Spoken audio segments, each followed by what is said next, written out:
Okay, so good evening and welcome to the new lecture of triangles. That is the first lecture of triangles. ठीक है, triangles जो 10th class में है वो 9th class से कुछ कुछ कनेक्टेड है। जैसे 9th क्लास में आपने ट्राइंगल्स के बारे में पढ़ा और कॉन्ग्रुएंसी के बारे में स्टडी किया था, कॉन्ग्रुएंसी थ्योरम के बारे में स्टडी किया था, side side side congruency theorem, side angle side, angle side angle, angle angle side, RHS, ये सारी चीजें। और कॉन्ग्रुएंसी को जब आपने स्टडी किया था तो उसमें यह देखा था कि दो ट्राइंगल्स अगर कॉन्ग्रुएंट हैं तो उसकी कंडीशन थी। ठीक है, मतलब क्या कंडीशंस थी? वही जो क्राइटेरिया थे कि सारे साइड्स जो करस्पॉन्डिंग है वो आपस में इक्वल हो, यानी एक ट्राइंगल का एक साइड वो दूसरे ट्राइंगल के करस्पॉन्डिंग साइड के क्या होना चाहिए? इक्वल होना चाहिए।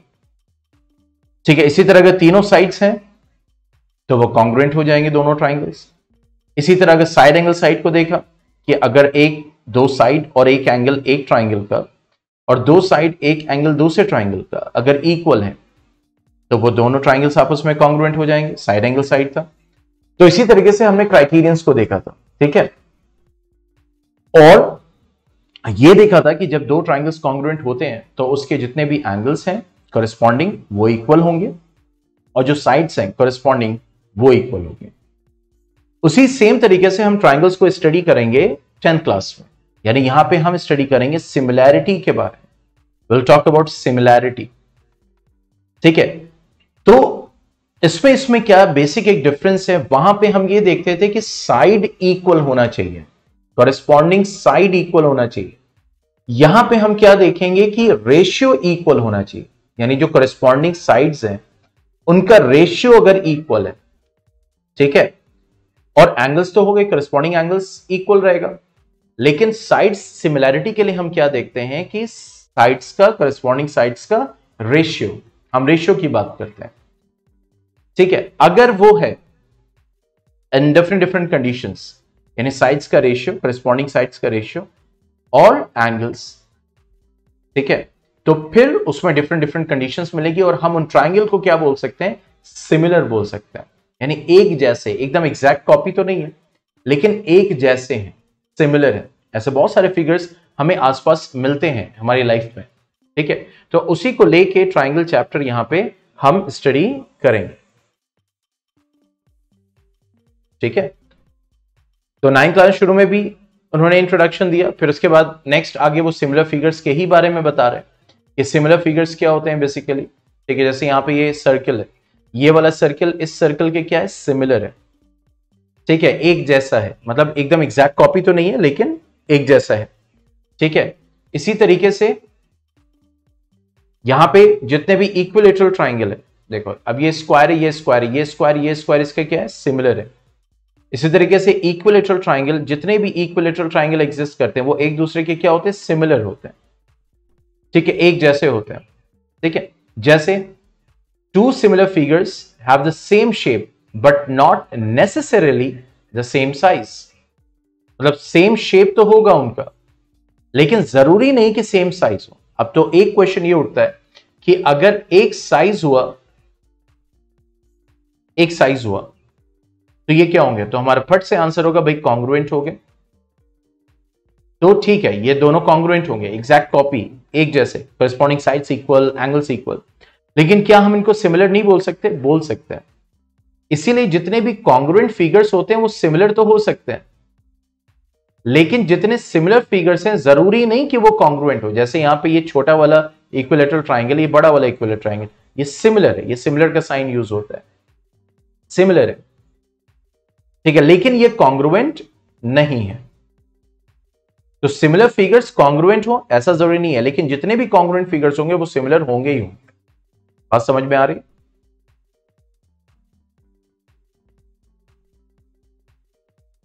इसीलिए यहां पे कहा जा रहा है that all congruent figures are similar but the similar figures need not to be congruent। ऐसा जरूरी नहीं है। ठीक है, इसी तरह आगे इन्होंने कुछ फिगर्स के बारे में दिया, जैसे ताजमहल की पिक्चर के बारे में दिया। तो यहां पे जितने भी ताजमहल के डिफरेंट साइज सिमिलर है, हम इसको कॉन्ग्रुएंट नहीं बोल सकते। क्यों? क्योंकि सेम शेप है ठीक है, लेकिन सेम साइज नहीं है।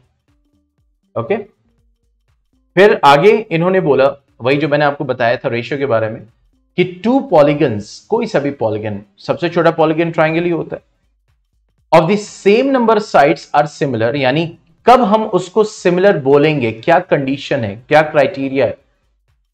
इफ नंबर वन, पहला क्राइटेरिया क्या है, there corresponding angles are equal, मतलब ये दो ट्राइंगल्स हैं ए बी सी और पी क्यू आर, मान लीजिए हम इसकी बात कर रहे हैं अभी, ठीक है। तो ये कह रहा है कि ये दो पॉलीगन सिमिलर हो सकते हैं कब, जब पहली कंडीशन है कि जो उनके करस्पॉन्डिंग एंगल है, मतलब ये वाला एंगल इसके इक्वल हो, ये वाला एंगल इसके इक्वल हो, और ये वाला एंगल इसके इक्वल हो। देखो एंगल्स में करस्पॉन्डिंग एंगल्स की बात कर रहे हैं, एंगल्स के रेशियो की बात नहीं कर रहे। तो पहली कंडीशन जो कॉन्ग्रुएंसी से मैच करती है वो ये है कि जो एंगल्स होंगे करस्पॉन्डिंग वो इक्वल होने चाहिए। अगर ये 30 है तो ये 30 होना चाहिए, 60 है तो ये 60 है, ये 90 है तो ये 90 होना चाहिए, पहली चीज। दूसरी कंडीशन क्या है कि जो करस्पॉन्डिंग साइड्स है उन वो सेम रेशियो या सेम प्रोपोर्शन में होना चाहिए। क्या मतलब, जब हम ए बी का करस्पॉन्डिंग क्या है पी क्यू, जब इसका रेशियो करें, जब ए सी और पी आर का रेशियो करें, जब बी सी और क्यू आर का रेशियो करें, तो ये रेशियो इक्वल होना चाहिए, इसकी बात हो रही है। तो वही मैंने कहा था, कॉन्ग्रुएंसी में हम करस्पॉन्डिंग साइड्स की इक्वालिटी की बात करते हैं, सिमिलैरिटी में हम करस्पॉन्डिंग साइड्स के रेशियो की इक्वालिटी की बात करते हैं। डिफरेंस समझ में आ गया?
ठीक है, चलो इसी बात के साथ आगे बढ़ते हैं। ठीक है, यहां पे कुछ इन्होंने एग्जाम्पल और एक्टिविटी है दैट इज फॉर स्कूल। तो यहां पे एक चीज समझ में आई कि मतलब एक्टिविटी के थ्रू जो हमें समझ में आया वो क्या समझ में आया, that is two polygons of the same number of sides are similar if the corresponding angles are equal and the corresponding sides are in the same ratio. वही बात, ठीक है, बस ये माइंड में रखिए, angles equal, corresponding angles equal and ratio equal, बस ये माइंड में रखिए। अगर ये माइंड में है तो कभी भी ये चैप्टर मुश्किल नहीं लगेगा। यही बेसिक है और यही रिक्वायर्ड है। हमें सिर्फ रेशियो दिखना चाहिए और एंगल दिखना चाहिए। जैसे यहां पे अगर बात करें, जैसे क्वाड्रिलेटरल है तो कह रहा है कि you can easily say that, देखो अब ये 85 है तो इसका करस्पॉन्डिंग एंगल 85 है, 70 डिग्री का करस्पॉन्डिंग 70 डिग्री, 105 का करस्पॉन्डिंग 105 और 100 का करस्पॉन्डिंग 100। एक तो ये चीज हो गई, पहली कंडीशन हमारी मेट हो गई। सेकेंड कंडीशन साइड्स का रेशियो, करस्पॉन्डिंग साइड्स का ratio, so 2.4 upon 4.8 will give you 1/2, 2.5 upon 5 will give you 1/2, 1.5 upon 3 that is going to give you 1/2, 2.1 upon 4.2 that is going to give you 1/2। तो देखो corresponding sides का ratio भी क्या आ गया, same, ये भी कंडीशन होगी। तो that's why this quadrilateral ABCD is similar to quadrilateral PQRS। Okay, ऐसे यहां पे स्क्वायर का इन्होंने दिया है, ठीक है। यहां पे अब क्या बोल, देखो now either of the above two conditions 1 and 2 of similarity of two polygon is not sufficient. अब इन दोनों को बोल रहा है, तो देखो अगर हम देखें तो एक तो एंगल ये 90 है, लेकिन ये 90 नहीं है, ये 90 है, ये 90 नहीं है, ये 90 है, ये 90 नहीं है, यानी एंगल्स पहली कंडीशन भी नहीं मेट हो रही, और दोनों में से एक भी अगर नहीं होगी, यानी एक ही नहीं होगी, दूसरी हो भी रही है, एक नहीं हो रही है, तो इसका मतलब वो सिमिलर नहीं होगा। दोनों कंडीशंस 100% रिक्वायर्ड है। ठीक है, सेकेंड कंडीशन रेशियो देखो, 2.1 अपॉन 4.2 1/2 देगा, 2.1 अपॉन 4.2 1/2 देगा, 2.1 अपॉन 4.2 1/2 देगा, 2.1 अपॉन 4.2 1/2। तो सेकेंड कंडीशन मेट कर रही है, करस्पॉन्डिंग साइड्स का रेशियो सेम आ रहा है, लेकिन पहली कंडीशन जो एंगल्स वाली है वो सेम नहीं है। इस वजह से ये दोनों फिगर्स सिमिलर नहीं कहे जा सकते। ठीक है, अब आते हैं एक्सरसाइज 6.1 पे, क्वेश्चन नंबर 1। अब देखो क्या बोल रहा है, ऑल सर्कल्स आर, क्या लिखेंगे, ऑल सर्कल्स, दुनिया के जितने भी सर्कल्स हैं वो कॉन्ग्रुएंट होंगे या सिमिलर होंगे?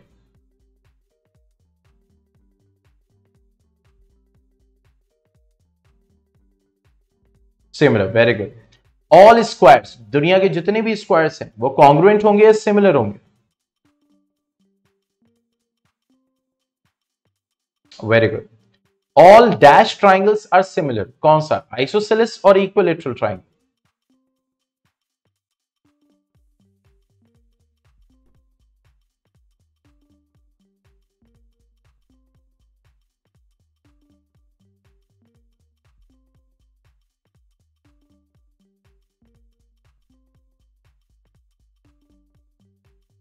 Yes, that is equilateral. Now, two polygons of the same number of sides are similar if their corresponding angles are dash and their corresponding sides are dash. तो यहां पे क्या आएगा, इस वाले में क्या आएगा, पहले वाले में, if their corresponding angles are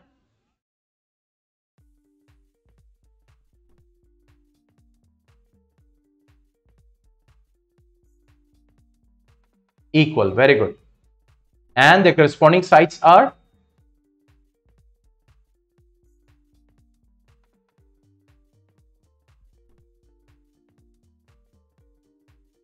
yes, that is in proportion. ठीक है, चलिए, now give two different examples of pair of, तो that is very simple, similar figures का, नॉन सिमिलर फिगर्स का एग्जांपल दे दे। Question number 3, state the following coordinate, ये कोऑर्डिनेटरल सिमिलर है या नहीं है, अगर है तो क्यों, नहीं है तो क्यों, रीजन क्या लिखेंगे? तो दो पैरामीटर्स पे हमें चेक करना है, करस्पॉन्डिंग एंगल्स और करस्पॉन्डिंग साइड्स का रेशियो, तो है सिमिलर या नहीं है? Yes, very good. साइड्स का रेशियो तो सेम आ रहा है, देखो 1.5 divided by 3, 1.5 divided by 3, 1.5 divided by 3, sides का रेशियो सेम आ रहा है, लेकिन एंगल्स सेम नहीं है, इस वजह से ये सिमिलर नहीं होंगे। ठीक है, तो coming to the next one, exercise 6.1 complete होता है। यहां पे similarity of triangles again, that is two triangles, पहले तो पॉलीगन की बात कर रहा था, अब उसी को अब ट्राइंगल के रेस्पेक्ट में बोल रहे हैं कि two triangles are similar if their corresponding angles are equal and their corresponding sides are in the same ratio और in the same proportion. Okay, अब देखो यहां क्या इंपॉर्टेंट है, Thales, he was a great mathematician and famous Greek mathematician, you can say that if corresponding angles of two triangles are equal, then they are known as equilateral triangles. Sorry, equiangular, not equilateral, equiangular triangles, यानी अगर दो triangles हैं, चाहे वो similar हो चाहे congruent हो, उन दो ट्राइंगल्स के करस्पॉन्डिंग एंगल्स सारे इक्वल है, चाहे वो क्या हो, कॉन्ग्रुएंट हो चाहे वो सिमिलर हो। यहां पे सिर्फ बात कर रहा है क्या कि करस्पॉन्डिंग एंगल्स इक्वल, तो वो उन ट्राइंगल्स को हम क्या बोलेंगे, इक्वी एंगुलर ट्राइंगल्स। और थेल्स ने बेसिकली एक बहुत इंपॉर्टेंट रिलेशन दिया था in two equiangular triangles के बारे में, that is the ratio of any two corresponding sides in two equiangular triangles is always the same. अगर इक्वी एंगुलर होंगे, ठीक है, the ratio of any two corresponding sides in two equiangular triangles अगर angle same होगा, देखो फिर से वापस जाते हैं इस क्वेश्चन पे, यहां पे इसका ऑपोजिट था, एंगल सेम नहीं था, देखो एंगल सेम नहीं था, ठीक है, इस वजह से साइड्स का रेशियो सेम होने के बावजूद वो सिमिलर नहीं थे। लेकिन यहां पे क्या बोल रहा है, बहुत इंपॉर्टेंट पॉइंट है, यहां पे ये बोल रहा है कि अगर इक्वी एंगुलर है, मतलब कि एंगल्स करस्पॉन्डिंग इक्वल हैं, तो 100% जो कोई भी दो साइड आप लोगे करस्पॉन्डिंग, उसका जो रेशियो होगा वो क्या होगा, that will be same, the ratio of any two corresponding sides in two equilateral triangle will always be the same. और जब रेशियो सेम आएगा तो फिर ऑटोमेटिकली वो फिगर क्या हो जाएगा, सिमिलर हो जाएगा। बात समझ में आ रही है?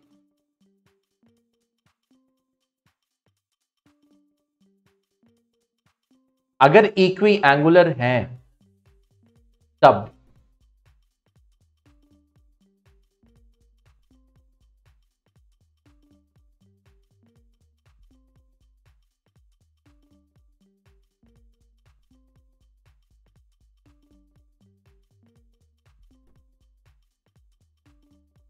यस वैभव,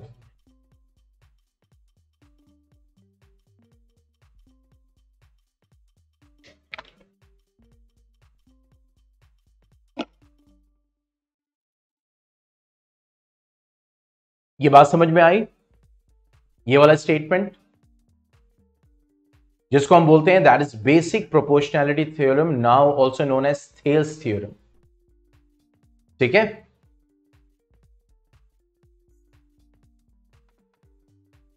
तो थ्योरम 6.1 क्या कह रहा है, देखो, if a line is drawn parallel to one side of a triangle, यानी एक लाइन अगर पैरेलल ड्रॉ की जाती है ट्राइंगल के एक साइड में, to intersect the other two sides in distinct points, the other two sides are divided into the same ratio. मतलब अगर एक ट्राइंगल है ABC और आप एक लाइन ड्रॉ करते हो और ये लाइन जो है, ये लाइन जो है वो एक साइड के पैरेलल है, यानी ट्राइंगल के वन साइड के पैरेलल है, तो जब इस लाइन को ड्रॉ करोगे और ये जाके इंटरसेक्ट करेगी एक थर्ड साइड पे, तो इस साइड का जो रेशियो होगा और इस साइड का जो रेशियो होगा वो क्या होगा, सेम होगा। याद रखो ये अप्लाई हो रहा है एक सिंगल ट्राइंगल पे, ठीक है। Means if a line is drawn parallel to one side of a triangle to intersect the other two sides in distinct points, जैसे यहां पे इंटरसेक्ट कर रहा है, तो the other two sides are divided in the same ratio. मतलब अगर हम AD अपॉन DB करेंगे तो that will be equal to AE upon EC, ये रेशियो सेम होगा। थ्योरम 6.1 समझ में आया?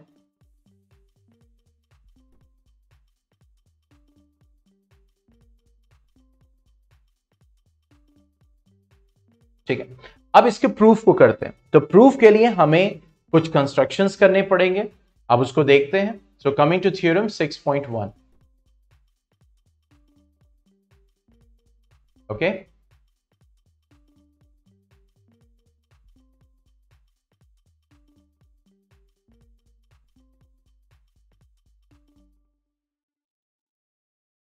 This is D, this is E. So what is given? First, a triangle ABC. ठीक है, second, DE is parallel to BC. ठीक है, DE is parallel to BC, ये given है, ठीक है। What we have to prove? We have to prove that AD upon DB is equal to AE upon EC. AD upon DB is equal to AE upon EC. ठीक है, अब उसके लिए हमें क्या करना पड़ेगा, कंस्ट्रक्शन। कंस्ट्रक्शन क्या करना पड़ेगा, एक BE और DC को ज्वाइन करना है। पहला कंस्ट्रक्शन क्या करना पड़ेगा, join BE and DC। Second, E F कर लेते हैं इसको, ए बी सी डी, और एक और परपेंडिकुलर ड्रॉ कर देते हैं।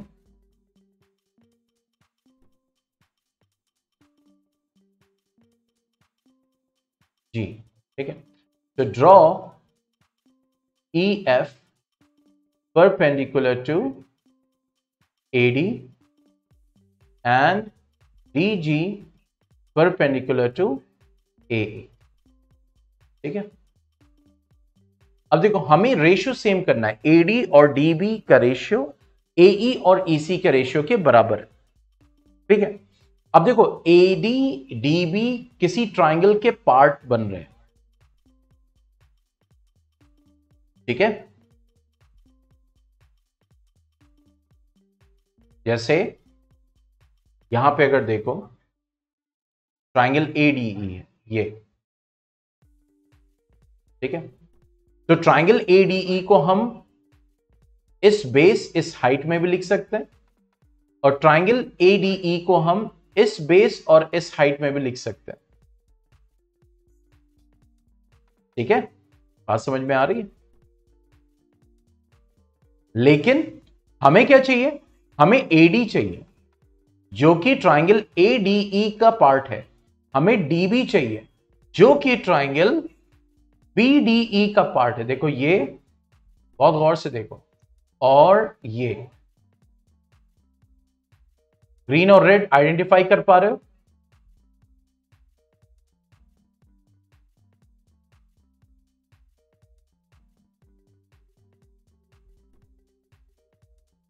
ग्रीन और रेड, देखो इसी में एडी आ रहा है और इसमें बीडी आ रहा है।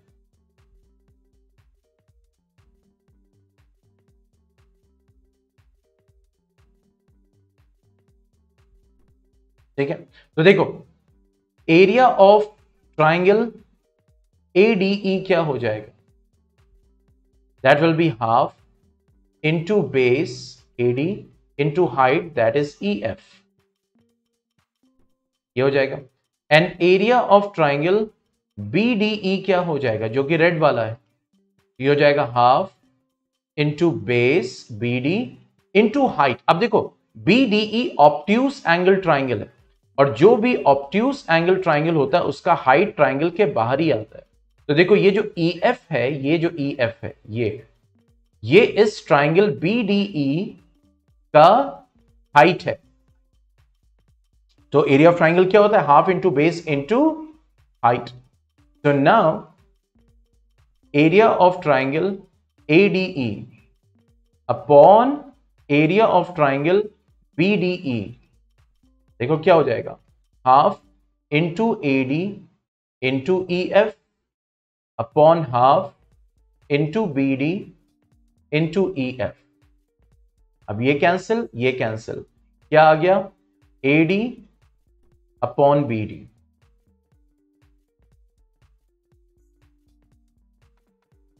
एडी अपॉन बीडी,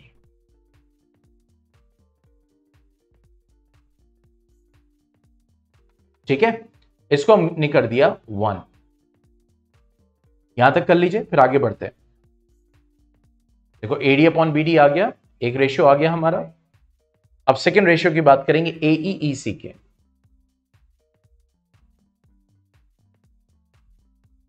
यहां तक कर लो, फिर डन लिखो, फिर आगे बढ़ते हैं।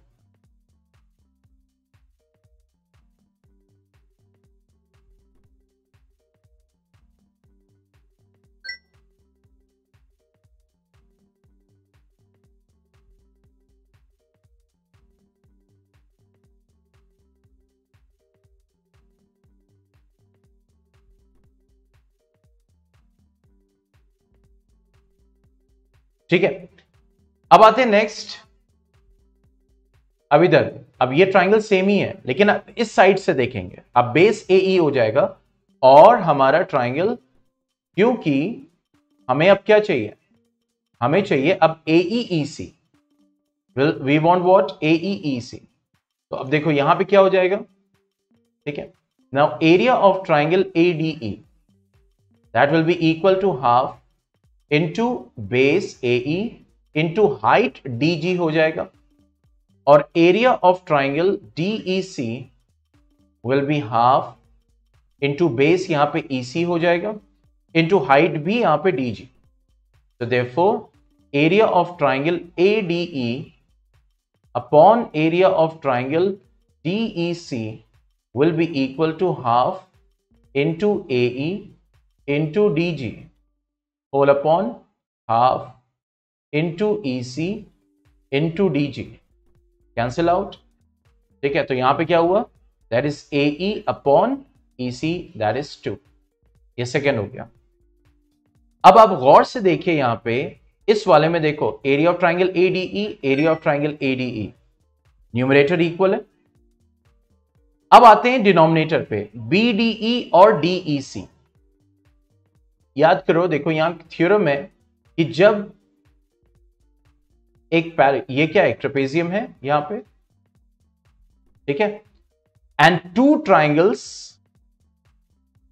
9th क्लास में आपने पढ़ा था, two triangles having the same base and between the same height, area दोनों का इक्वल होता है। याद आ रहा है, 9th में पढ़ा था, two triangles with the same base and between the same height. तो यहां पे क्या लिखेंगे, सिंस, या ऐसे भी मेंशन कर सकते हैं दैट हियर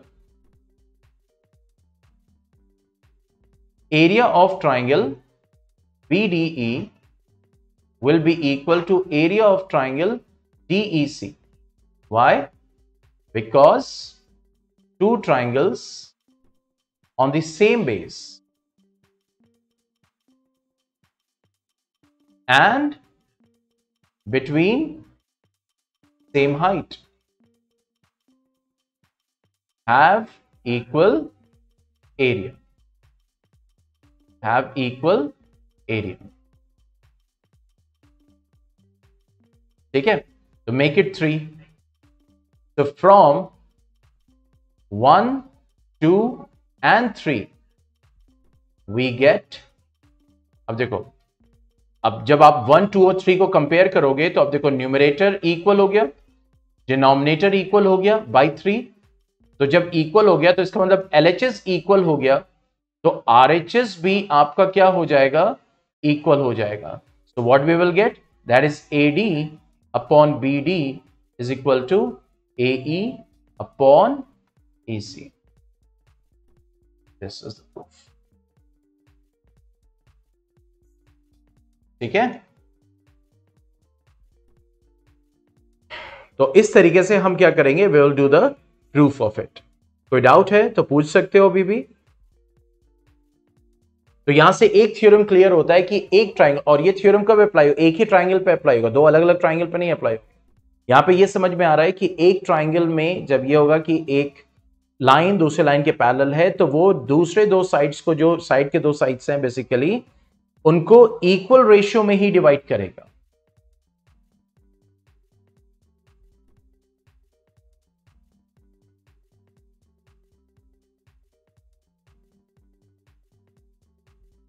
ठीक है, हो गया।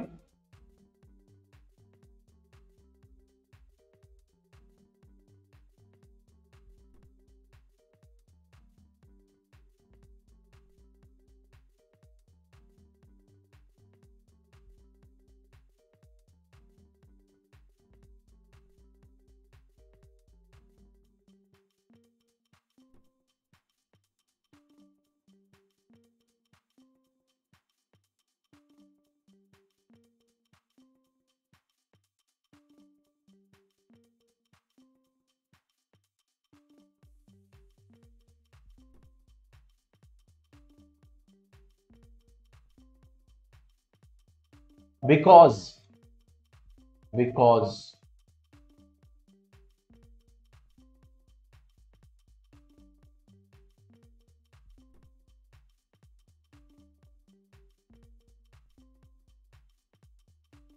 ठीक है, तो एक चीज यहां से समझ में आई कि अगर एक ट्राइंगल है, ठीक है, that is A, B and C, और अगर एक लाइन पैरेलल ड्रॉ हो रही है, यानी ये लाइन इसके पैरेलल है, दैट इज DE, तो AD upon D B will be equal to A E upon E C. ये चीज समझ में आई। अब यहां से हम दूसरी चीजें भी हम फाइंड आउट कर सकते हैं। अब गौर से देखो, यहां पे एक छोटा ट्राइंगल और एक बड़ा ट्राइंगल बन रहा है। बन रहा है नहीं बन रहा?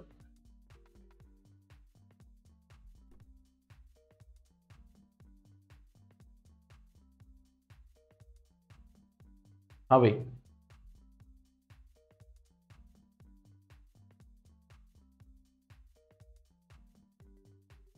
ठीक है। अब अगर हम इसी में +1 कर दें, यानी A D upon D B है, इसमें +1 कर दें और ऐसे इधर कर दें +1, तो देखो क्या हो जाएगा। It will become A D plus D B upon D B, और ये क्या हो जाएगा, A E plus E C upon E C. Means that is giving you now result that is A B, देखो A B upon D B, देखो is equal to A C, ठीक है, upon E सी। एक ये result आया हमारा, यानी A B, A D upon D B, A upon E C से A B upon D B is also equal to A C upon E C. बात समझ में आ गई? ये भी रेशियो इक्वल होगा।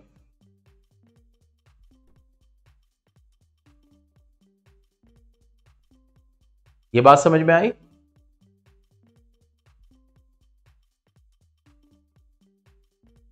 ठीक है, चलो इसको लिख लो, फिर आगे नेक्स्ट देखेंगे और क्या पॉसिबिलिटी है।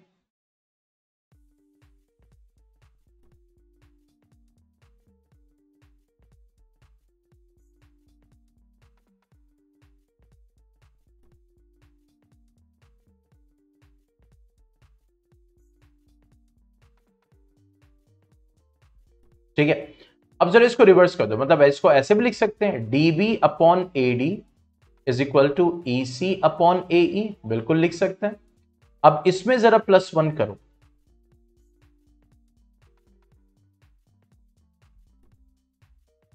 देखो क्या मिलेगा, D B plus A D upon A D and E C plus A ई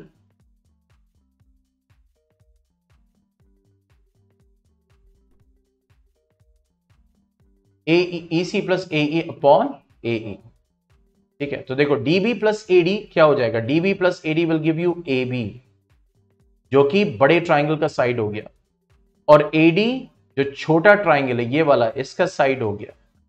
इसी तरीके से ई सी प्लस ए ई बड़ा ट्राइंगल और ये छोटा ट्राइंगल, तो इसका मतलब जो बड़ा ट्राइंगल है उसका साइड और जो छोटा ट्राइंगल है उसका साइड, जो बड़ा ट्राइंगल है और जो छोटा ट्राइंगल है उसका साइड, इन दोनों का रेशियो सेम होगा। या हम इसको ऐसे भी लिख सकते हैं, A D upon A B is equal to A E upon A C. तो मींस अगर A D upon D B is equal to A upon A C, तो इसका मतलब ये भी इक्वल होगा और इसका मतलब ये भी इक्वल होगा। ठीक है,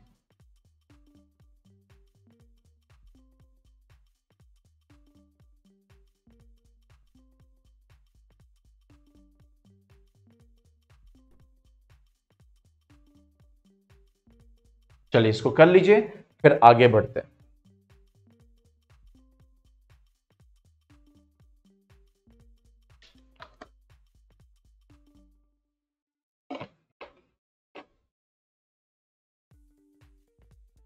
ठीक है, तो अब यहां से हमें एक चीज मिली और उसके बाद हमने अप्लाई करके दूसरे मींस रिलेशन को भी समझा।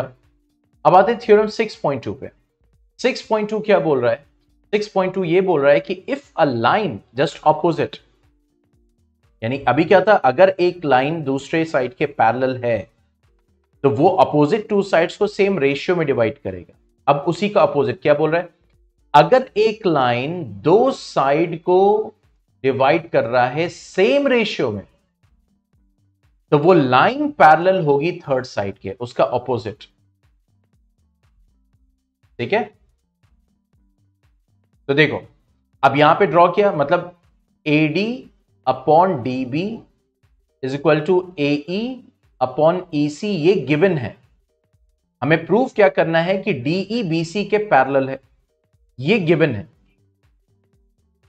ठीक है, हमने कहा चलो ठीक है, DE पैरेलल नहीं है, कोई लाइन DE डैश पैरेलल है, मतलब हमने एक assumption किया कि DE पैरेलल नहीं है, DE डैश पैरेलल है। ठीक है, और अगर DE डैश पैरेलल है तो अकॉर्डिंग टू द थ्योरम क्या हो जाएगा, AD upon DB will be equal to AE dash upon E dash C, yes और नो। यानी अगर ये DE पैरेलल नहीं है, DE डैश पैरेलल है, मान लो ये इसके पैरेलल है, ये हम अज्यूम कर, तो according to the theorem AD upon DB will be equal to AE dash upon E dash C, yes और नो।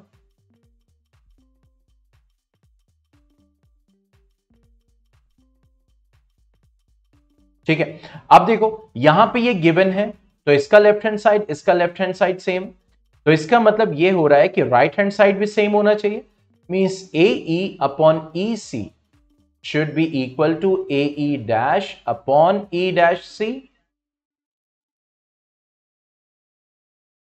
ठीक है, अभी तो इक्वल है नहीं, मतलब बजाहिर जो दिख रहा है वो यही दिख रहा है कि दोनों अलग है, तो AE upon EC is AE dash upon E dash C। अब दोनों तरफ हमने वन ऐड कर दिया ताकि हमें बिगर, देखो वन साइड जब जब छोटी साइड दी होगी आप वन ऐड करोगे तो फिर कोई बड़ी साइड मिल जाएगी, यानी छोटी साइड से आप बड़ी साइड पे पहुंच जाओगे। और वही जब उसी रेशियो को आप वन में से माइनस कर दोगे तो बड़ी साइड से आप छोटी साइड पे पहुंच जाओगे, ये याद रखना। ठीक है, देखो अभी जब हमने वन वन ऐड किया था तो छोटी साइड्स का रेशियो लिया था ना, AD अपॉन DB या DB अपॉन DA, और जब वन ऐड किया तो हम बड़ी साइड पे चले गए थे। इसी तरह अगर बड़ी साइड दी हुई, जैसे AB अपॉन DB दिया हुआ, AB अपॉन DB, और आपको आना है छोटी साइड के रेशियो पे, तो आप क्या करो, देखो अगर ये दिया हुआ है तो आप इसमें से वन माइनस कर दो। ठीक है, कब वन कब माइनस करोगे, जब बड़ी साइड न्यूमरेटर में होगी, और वन में से कब माइनस करोगे, जब बड़ी साइड डिनोमिनेटर में होगी। बात समझ में आ रही है, यानी आपको बड़े साइड के रेशियो से छोटे साइड पे आना है, तो आप क्या करोगे, या तो वन माइनस करोगे या वन में से माइनस करोगे उस रेशियो को। जब न्यूमरेटर में बड़ी साइड दी होगी तो वन माइनस करोगे, और जब डिनोमिनेटर में साइड दी होगी बड़ी तो वन में से उस रेशियो को माइनस करोगे। बात समझ में आ रही है, जब बड़े साइड के रेशियो से छोटे साइड पे आएंगे, और जब छोटे साइड से बड़े पे जाएंगे तो देखो वन ऐड करेंगे, तो ये हमने वन ऐड किया क्योंकि ये दोनों साइड्स का रेशियो छोटी साइड्स का है। अब देखो जब ये जैसे ही करेंगे तो हमें एक AE प्लस EC मिल जाएगा अपॉन EC, और ये मिल जाएगा AE dash plus E dash C upon E dash C। तो ये भी हमें क्या देखा, अब एक बड़ी साइड देखा, देखो AC, और ये देगा EC, और ये देगा AC upon E dash C। तो AC AC सेम है, तो इसका मतलब जो डिनोमिनेटर है वो भी सेम होगा, और ये तभी पॉसिबल है जब E और E डैश क्या करेंगे, कोइंसाइड करेंगे।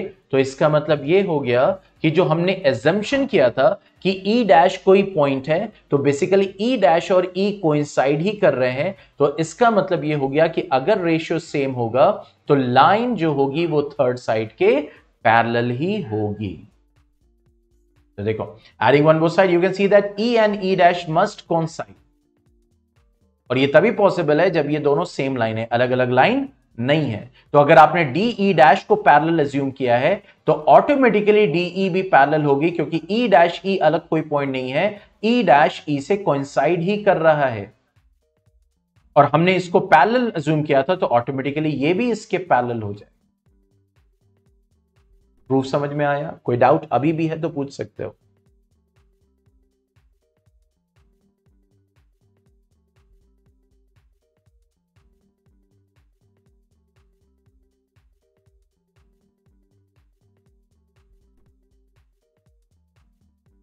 देखो यहां पे एग्जाम्पल वन दे रहे हैं,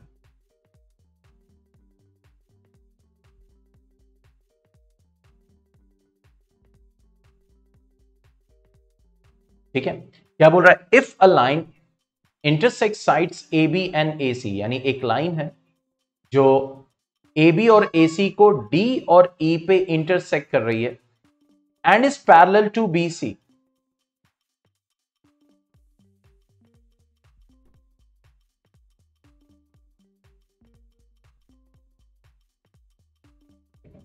एक लाइन है और ये पैरेलल है इसके, एक तो इंटरसेक्ट करी, so what is given, given है that is a triangle ABC, second क्या गिवन है, DE is parallel to BC, ठीक है, ये गिवन है। अब क्या कह रहा है, प्रूव दैट AD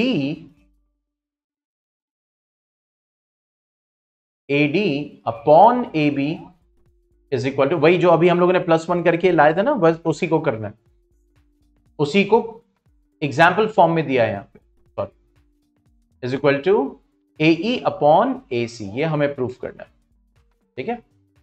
अभी याद करो मैंने तुम्हें क्या बताया था कि हमें अगर छोटी साइड, यानी छोटी साइड का रेशियो मतलब AD upon DB, AE upon EC से बड़ी साइड पे जाना है, यानी एक छोटी साइड और एक बड़ी साइड पे, तो हमें +1 करना पड़ेगा, ठीक है।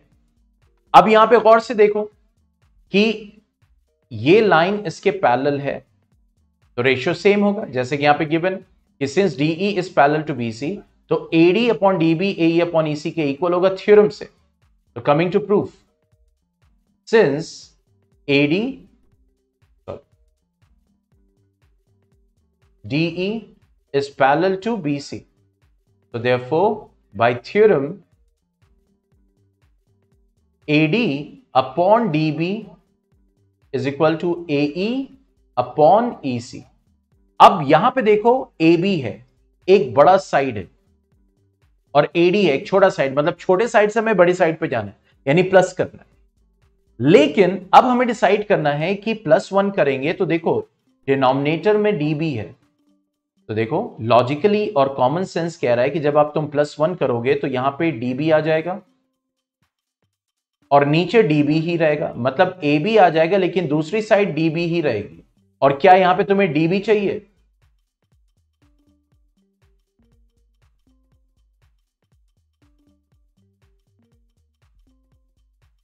DB नहीं चाहिए, तुम्हें AD चाहिए।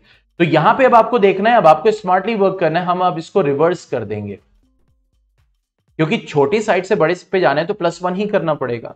लेकिन अब देखना है कि फाइनल रेशियो में क्या चाहिए, तो जो हमें चाहिए वहां पे देखो, अब वो हमने डिनोमिनेटर में कर दिया, ऐसे कर दिया। अब जब हम इसमें ऐड करेंगे +1 और इधर भी ऐड करेंगे क्या +1, तो यहां पे हमें क्या मिलेगा, देखो DB plus AD upon AD, ठीक है, EC plus AE upon AE। तो देखो DB प्लस AD क्या आ जाएगा, AB अपॉन AD, ठीक है, ये क्या आ जाएगा AC अपॉन AE। लेकिन फाइनल फॉर्मेट तो ये चाहिए ना, तो हम इसको यहां पे लिखेंगे, और AD upon AB will be equal to AE upon AC। जो फाइनल फॉर्मेट लाना है उसमें उसको लिख देंगे। तो देखो छोटी साइड के रेशियो से बड़े साइड के रेशियो पे जाना है तो हमें +1 करना पड़ेगा। अब हमें रेशियो किस फॉर्म में रखना है, यानी DB और AD है, तो अब चूंकि हमें फाइनली AD चाहिए, तो जो चाहिए हमें उसको डिनोमिनेटर में रखना पड़ेगा, वरना वो मिस आउट हो जाएगा। देखो यहां पे डिनोमिनेटर में DB था तो हमें फाइनल्स में DB मिला, डिनोमिनेटर में AD है तो देखो फाइनल्स में हमें AD मिला। बात समझ में आ रही है, जब छोटे से बड़े पे जा रहे हैं।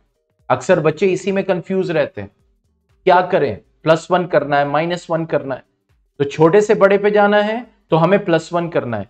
अब जो रेशियो, जो साइड हमें फाइनल में चाहिए वो हमें डिनोमिनेटर में रखनी पड़ेगी, छोटी साइड, क्योंकि बड़ी साइड तो प्लस करके आ ही जाएगी। बात समझ में आ रही है?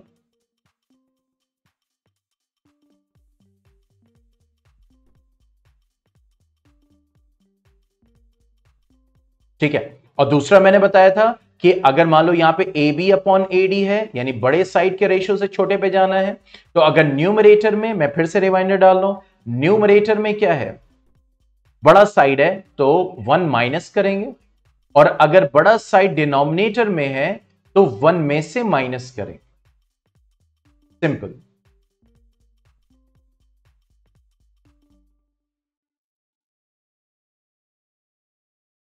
ठीक है, तो ये कुछ चीजें हैं जो याद रखनी है अभी। और बस अभी जो बताया गया, क्योंकि ट्राइंगल्स थोड़ा सा डिफिकल्ट लगता है, लेकिन इंशाल्लाह मेरी पूरी कोशिश रहेगी कि इजी लगे। उस नजर से जब इसको सॉल्व करेंगे तो हमें समझ में आएगा। ठीक है, तो जितना आज पढ़ाया गया उसको रिवाइज करना बेहद जरूरी है। जो थ्योरम्स हैं, जो प्रूफ्स हैं, ये सारी चीजें उनको कीजिए, प्रैक्टिस कीजिए। और फिर उसके बाद कल और परसों मैं साइंस लूंगा।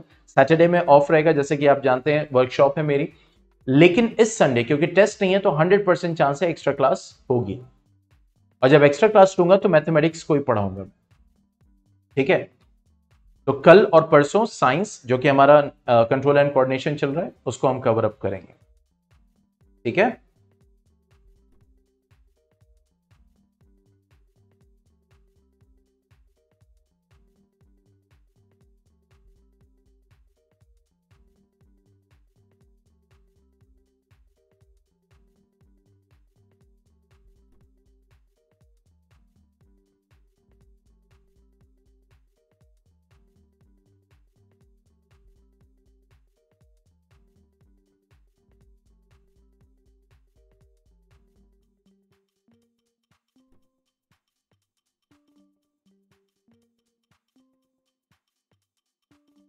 वर्कशॉप में बेटा वही चीजें हैं कि न्यू टेक्नोलॉजीज, टीचिंग कैसे करना है, सब्जेक्ट को कैसे पढ़ाना है, नए नए टूल्स, जैसे बहुत सारी चीजें सीखी उसमें। और क्या क्या नए सॉफ्टवेयर्स हैं, वही सारी चीजें होती हैं कि कैसे एक टॉपिक है तो उसको कैसे डील करना है, स्टूडेंट्स को कैसे डील करना है, मतलब टीचिंग को कैसे रिफाइन करना है।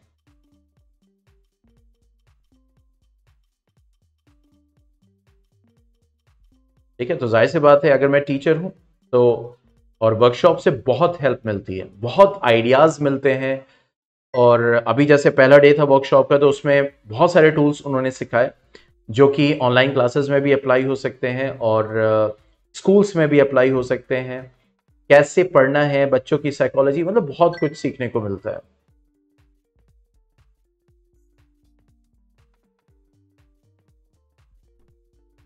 ठीक है, चलो फिर, anything else you want to ask, कुछ और पूछना है?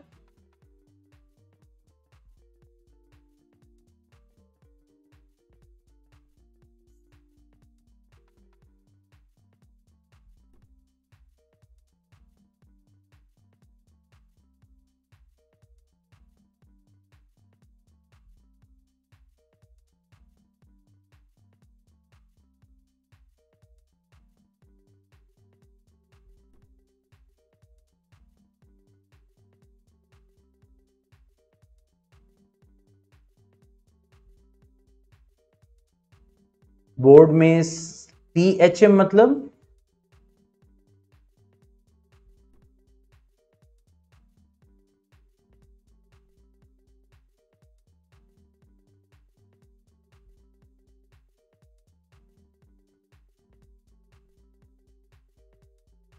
CHM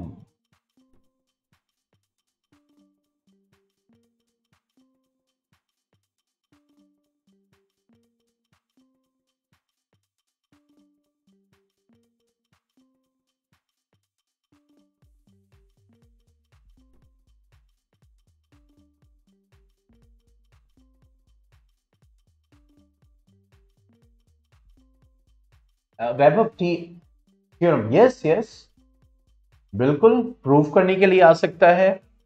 उस पे बेस्ड जो हम लोग क्वेश्चन जैसे सॉल्व कर रहे हैं, 100%।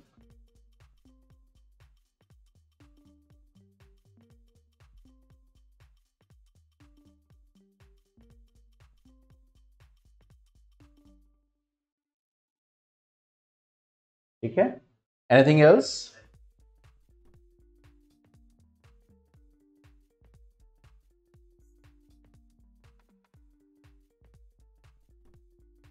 चलो फिर कल मिलते हैं। Okay then, good bye, take care.